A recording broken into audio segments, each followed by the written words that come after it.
Recipe उपमा तपाईहरुको सामने लिएर आएको छु है। प्लिज भिडियो कन्टिन्यू हेर्नुस् होला अनि रेसिपी फलो गर्नुहोस्। एकदमै हेल्दी यो चाहिँ साउथ इन्डियन डिश हो। यो चाहिँ सुजीले बनिन्छ उपमा है। उपमाको लागि चाहिँ फर्स्ट चाहिँ हामीलाई चाहिने सामानहरु चाहिँ यो हो।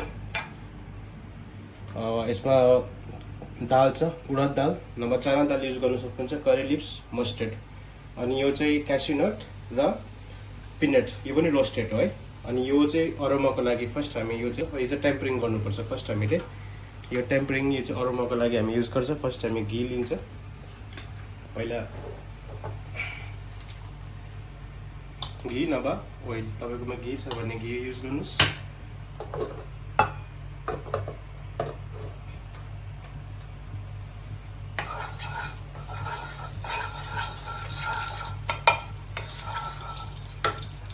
अनि यो चाहिँ टेम्परिङ है।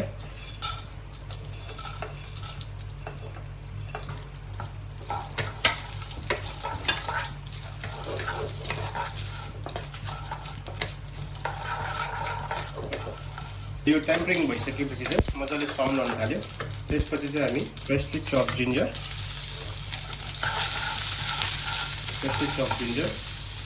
ग्रीन चिली,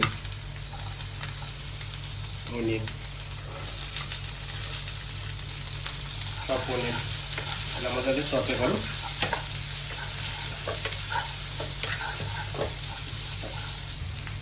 यो ओनियन, जिन्जर, ग्रीन चिली सटे भइसकेपछि चाहिँ हाम्रो क्यारोट र बिन्स भेजिटेबल्स यसलाई पनि मजाले एकछिन सटे गरौँ।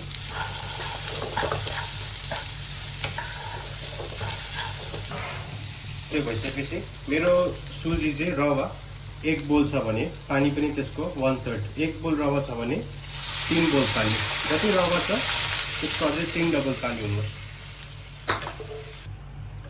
अब चाहिँ एकछिन यसलाई मजाले बोइल हुन दिउँ है।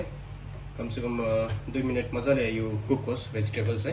त्यसपछि हामी रवा एड गर्नेछ।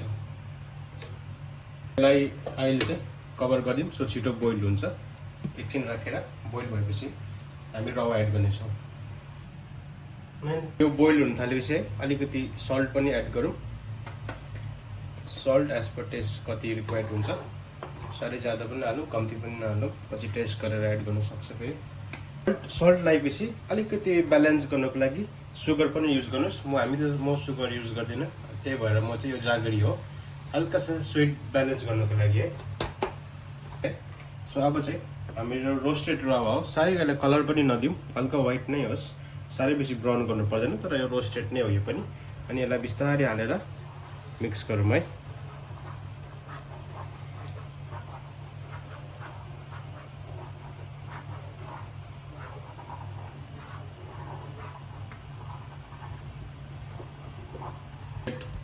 वालनट र पिनट पनि हालिदिउँ।